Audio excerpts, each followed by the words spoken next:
Le froid pénétrait son corps. Il vit des prairies, des plumes de mer, des jardins d'éponges, des coraux. Bientôt, il arriva devant une porte. Une gigantesque porte, faite de corail et d'algues, brillant de mille feux. Elle était gardée par un étrange gardien. Un étrange poisson. Un énorme poisson blanc. Mon grand-père s'approcha et lui dit: Connais-tu Sedna, la déesse de la mer? Je suis le gardien de son royaume. Que lui veux-tu? Nous n'avons plus rien à manger sur la terre. Je voudrais comprendre.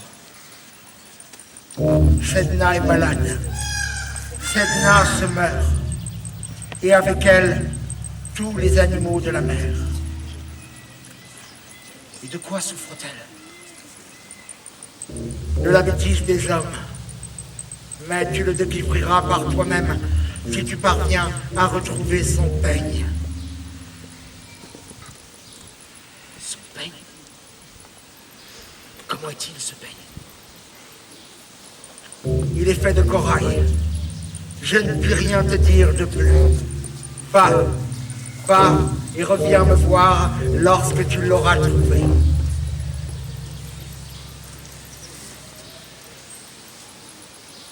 Alors mon grand-père ferma les yeux. Il pouvait entendre dans sa tête le chant des tambours.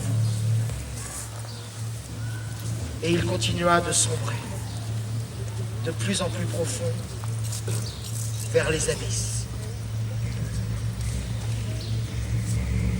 Quand il rouvrit les yeux, juste à côté de lui, il vit un cadavre de baleine, reposant sur une pluie de détritus.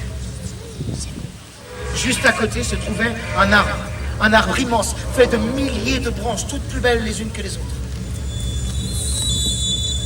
Le corail. Ce doit être le corail des abysses. Mon grand-père s'approcha de l'arbre, et il vit qu'une branche était différente des autres. Une branche à 5 dents. Le peigne. Ce ne peut être que le peigne de Sedna. Précautionneusement, il s'approcha de la branche, qui, aussitôt qu'elle fut cassée, devint plus noire que la nuit.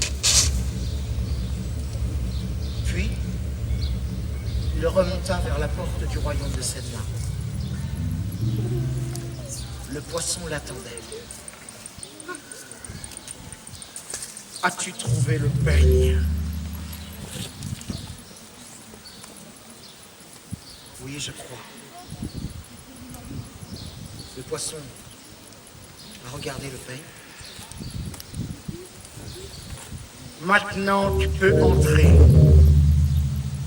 Mais sache que celui qui pénètre dans le royaume de Sedna ne pourra plus jamais en sortir.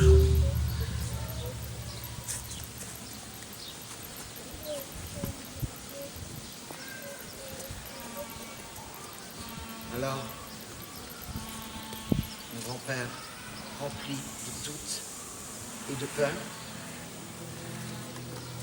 entra dans le royaume de Sedna.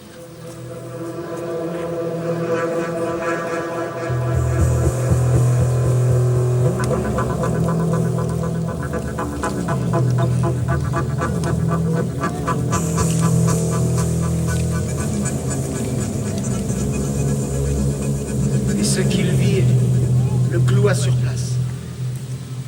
Ce royaume, cet univers pourtant inconnu des hommes, était déjà souillé par lui.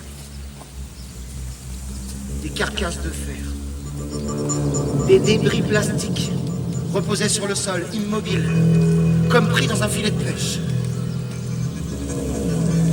Il entendit gémir et pleurer. Et il vit le visage de Sedna se crisper.